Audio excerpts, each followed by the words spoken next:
aí, alfartanos, estamos de volta aqui com o nosso bloco de saúde da criança. E aqui nós vamos ter informações, importantíssimas a respeito dos cuidados com o alimento da criança, da família, qual orientação importante que nós temos que passar como profissionais, como que nós devemos acompanhar. E nós vamos começar falando sobre a vitamina A. Quando nós falamos de vitamina A, vem de cara o quê? A visão. A importância da vitamina A para a visão. A falta dessa vitamina A severa provoca o que nós chamamos de cegueira noturna e pode provocar aí outras morbidades e outros riscos até de mortalidade. Então, o que é que vem falando o nosso caderno da atenção básica a respeito dessa vitamina A? Quais as condutas elas devem ser tomadas para que se evite essa falta dessa vitamina A e de forma severa, essa hipovitaminose A, e o que é que nós devemos fazer? Então, a deficiência de vitamina A, quando severa, ela provoca deficiência visual, cegueira noturna, e aumenta o risco de morbidades e mortalidade. Qual a recomendação? A recomendação é a suplementação, é a megadose dessa vitamina A. Só que a megadose dessa vitamina A, ela vai ser dividida nas crianças de 6 a 11 meses, uma dose, e nas crianças de 12 a 59 meses, uma dose a cada 6 meses. Lembrando que a dose muda nessas crianças de 6 a 11 meses, uma dose aqui de 100.000 unidades, e as crianças de 12 a 59 meses, uma dose de 200.000 unidades a cada 6 meses. Então, isso aqui é essa recomendação aqui, que está no nosso caderno da atenção básica, é importantíssimo para que vocês entendam a importância aqui dessa vitamina A, dessa suplementação. Os profissionais da saúde, nós profissionais da saúde, nós somos responsáveis por orientar medidas de higiene para essa família, para essa pessoa, para esse cuidador dessa criança, para o responsável. Então, o que o nosso material vem falando como orientações que nós devemos passar e que pode cair na sua prova? A água, ela deve ser tratada, fervida ou filtrada. Então, a primeira informação aqui é sobre a água. Higienização das mãos. Nós, como profissionais da saúde, nós sabemos a importância do tema. Elas devem ser lavadas com água corrente e sabão antes de preparar e oferecer a alimentação para essa criança. Imagina você, enfermeira aí da pediatria, fazendo as suas orientações para você fixar melhor. Todo utensílio que vai ser utilizado para oferecer alimentação à criança precisa ser lavado e enxugado com água limpa. Os alimentos contidos nas papas salgadas, eles devem ser bem cozidos. Olha essa observação, sempre bem cozidos. As frutas devem ser bem lavadas em água tratada, fervida ou filtrada, antes de serem descascadas, mesmo aquelas que não sejam consumidas com casca. A sobra da comida no prato não deve ser oferecida novamente. Cozinhar bem as carnes, pois temperaturas superiores a 70 graus destrói micróbios. Para ter certeza do completo cozimento, verifique a mudança da cor e textura da parte interna do alimento. Então, aqui ele fala, na verdade, na criteriosidade da oferta, do preparo e da oferta dessa alimentação para a criança. Agora, a higienização de hortaliças, frutas e legumes. Selecionar, retirando as folhas e as partes deterioradas. Lavar em água corrente vegetais folhosos, como alface, escarola, rúcula, agrião, folha a folha e frutas e legume um a um. Então, realmente é uma lavagem criteriosa. Colocar de molho por 10 minutos em solução clorada, utilizando o produto adequado para esse fim, lê o rótulo da embalagem. E ele fala de uma diluição de 1 colher de sopa para 1 litro de água. Fazer corte dos alimentos para a montagem dos pratos com as mãos e utensílios bem lavados. Manter sobre refrigeração até a hora de servir. Então, são cuidados diários, na verdade, são cuidados que nós temos em casa, mas cuidados que nós devemos passar como profissionais. Os utensílios aqui, ó, tábuas de cortar, talheres, vasilhos, processadores, devem estar sempre limpos antes de serem usados. Além disso, as mães e cuidadoras devem ser orientadas a usar somente panos de cozinha limpos, trocando-os diariamente. A esponja de lavar louça deve ser sempre bem lavada e deve ser trocada sempre que escurecerem e ficarem desgastadas. Então, os cuidados diários. Isso aqui, na verdade, são cuidados da nossa rotina. Qualidade da água. A água a ser oferecida para a criança para consumo e a água a ser utilizada para preparo dos alimentos deve ser o mais limpa possível, tratada, fervida, filtrada. Os procedimentos para deixar água potável incluem, após ferver 1 litro de água, 5 xícaras, adicionar 2 gotas 0,08 ml de hipoclorito de sódio, 2,5%, e deixar repousar por 30 minutos. Então, aqui nós temos mais observações, então fique de olho nessa parte. Conservação dos alimentos. Observações do Ministério da Saúde para evitar a contaminação dos alimentos. Isso aqui não sou eu que estou dizendo, são informações de quem? Do Ministério da Saúde. Alimentos crus, como frutas, legumes, verduras, devem ser armazenados na parte mais baixa da geladeira ou na gaveta, onde a temperatura é um pouco mais alta, conservando o frescor e a umidade. Os alimentos semi-prontos, temperados, picados, devem ser armazenados nas prateleiras do meio e os alimentos prontos para consumo na parte superior. Então, observações do Ministério da Saúde em relação à conservação dos alimentos. Congelamento é uma forma de conservação dos alimentos e preparações por meio de uma temperatura fria, menos 18 graus a menos 23 graus Celsius. É recomendável identificar os alimentos com uma etiqueta, contendo a data da preparação e a data de validade. Então, essa organização é muito importante para que não passe do tempo de uso. Colocar no freezer, na temperatura aí de menos 18 graus, por até 3 meses.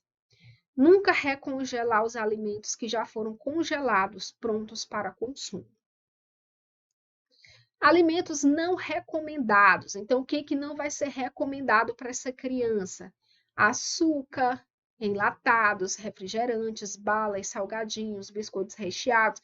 E, às vezes, quando você vai para a prática, é o que você vê mais sendo ofertado para essa criança.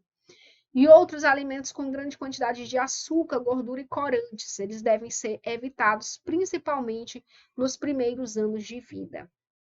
Já foi demonstrado que o consumo desses tipos de alimentos está associado ao excesso de peso, ó, vem a questão da obesidade na infância, que de condições que podem perdurar até a idade adulta, além de provocar as dislipidemias, então aí, ó, o colesterol aí todo desregulado, e alteração também da pressão arterial, e outras causas, como anemia e alergias.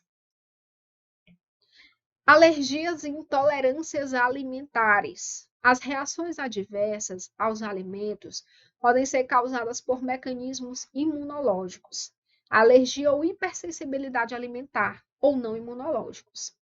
As reações não imunológicas não são consideradas manifestações clínicas de alergia alimentar. A hipersensibilidade alimentar, ela é definida como uma reação clínica adversa, reproduzível, após a ingestão de proteínas alimentares, mediada por resposta imunológica anormal. Aqui, alimentos responsáveis por 90% das reações alérgicas. É muita coisa, 90%. Vem o bendito leite da vaca. A PLV, intolerância à proteína do leite da vaca, que é a lactose. Isso ocorre devido à falta da lactose, que é uma enzima que degrada a lactose. o pH das fezes fica alterado. Aí o que que acontece? Do abdominal, a famosa cólica, a famosa diarreia. Na alergia à lactose, as reações são dermatite ectópica, manchas na pele, no rosto e a própria reação anafilática. A alergia à proteína e do leite da vaca, APLV, é o tipo de alergia alimentar mais comum nas crianças até 24 meses. Aí você foca aqui, ó, até 24 meses. E é caracterizada pela reação do sistema imunológico às proteínas do leite, ó, 24 meses. Principalmente a caseína. Lembra que a caseína é de difícil digestão.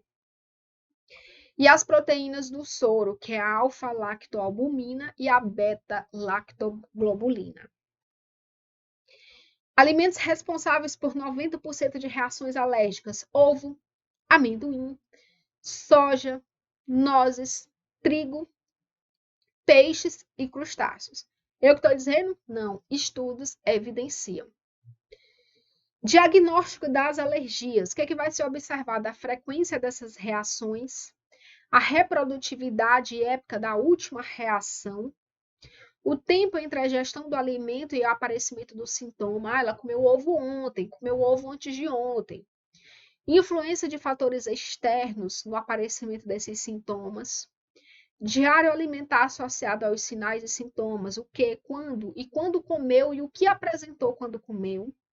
O histórico familiar de alergia, a época da introdução de fórmulas infantis artificiais e a ingestão de fórmula à base de leite de vaca na maternidade.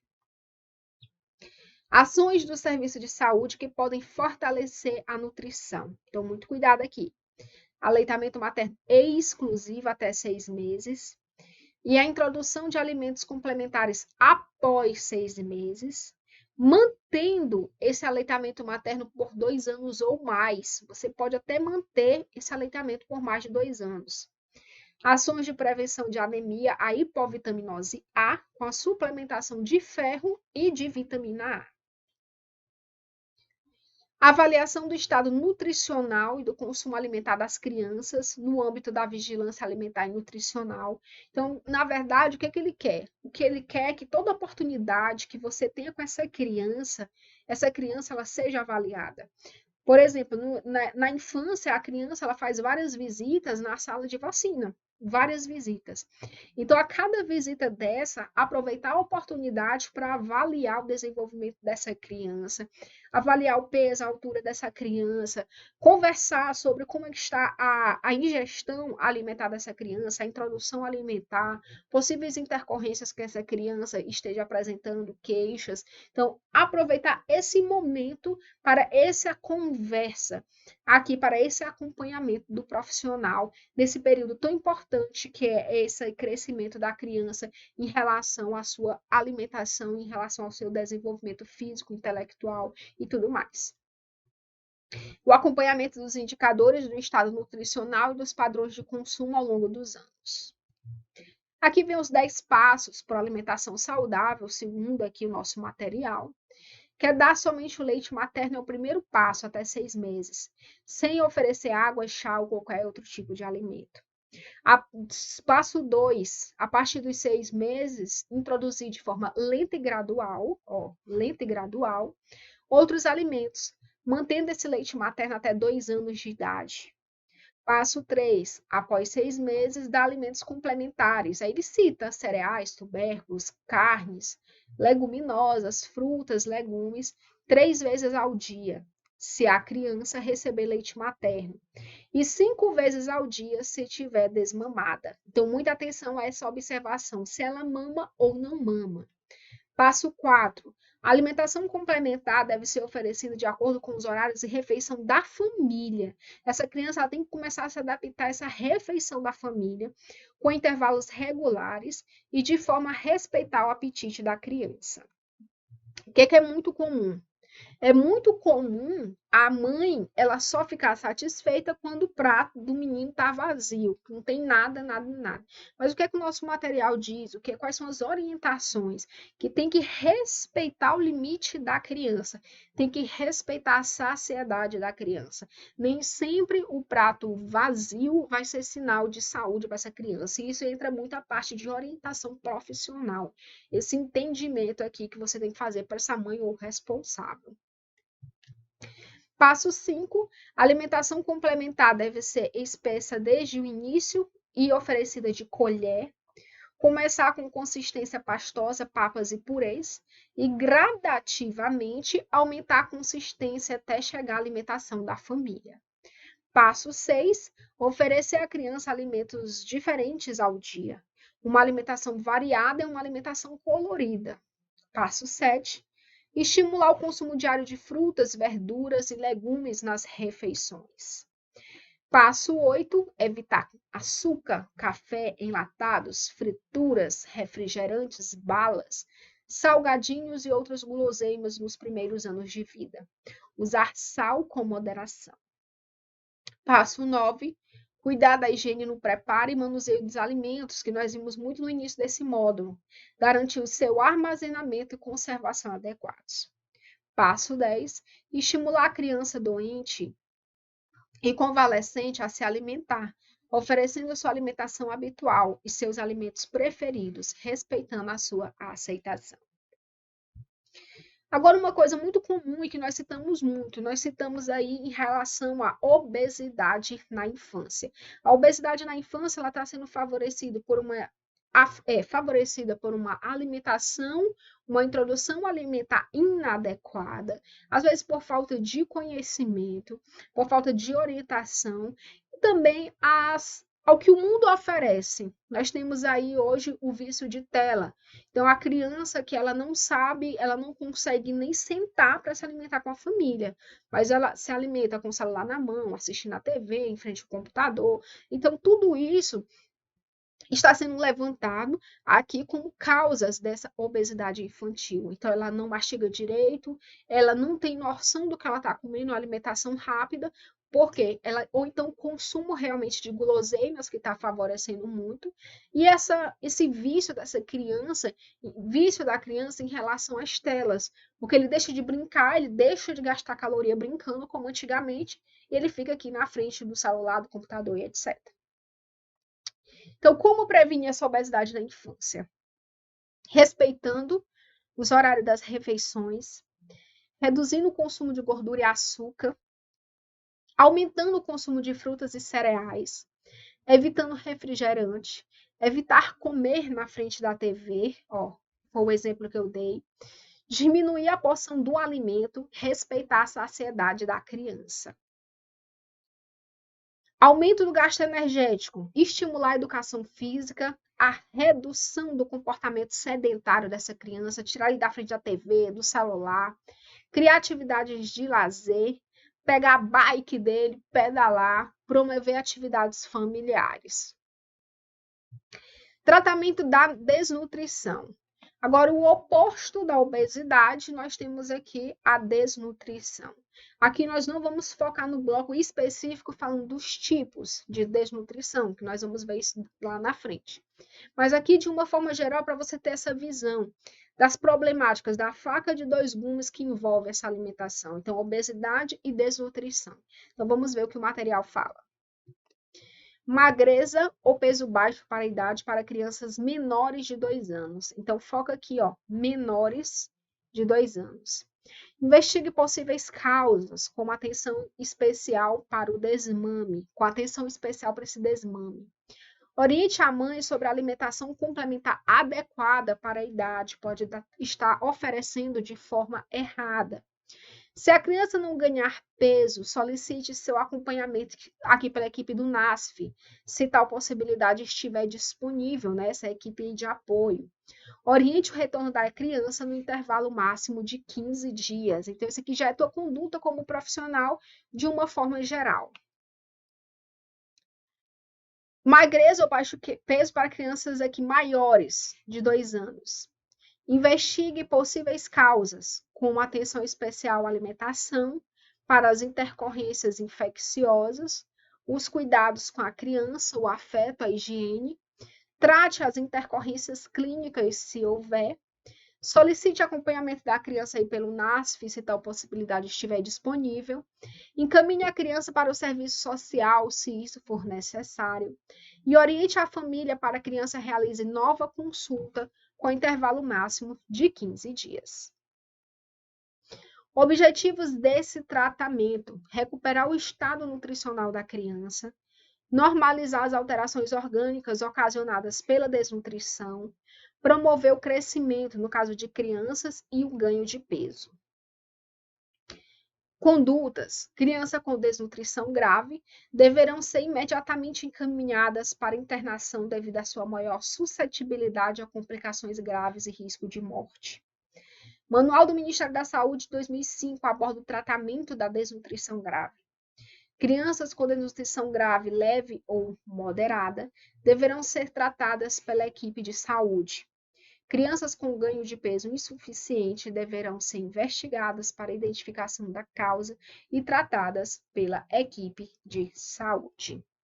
Então, aqui falamos de uma forma mais geral sobre essa desnutrição, e nós estamos caminhando aí para o próximo bloco, realmente falando da desnutrição de uma forma específica, as formas de desnutrição que nós temos, como identificar, como que nós vamos ter esse olhar clínico para o tipo de desnutrição nessa criança e qual conduta ela deve ser adotada, qual a consequência dessa desnutrição na vida dessa criança. Então, aqui é uma abordagem geral. Esse bloco foi mais sobre esses cuidados com a alimentação, os cuidados de higiene em relação ao utensílio, a lavagem dos alimentos, a orientação que o profissional tem que falar para a mãe. Afinal, aqui é um bloco completo e nós podemos ter isso sim na nossa prova, principalmente aí se a sua prova for de especialidade para a saúde da criança. Então, vou fazer um intervalozinho breve e eu volto com vocês no próximo bloco.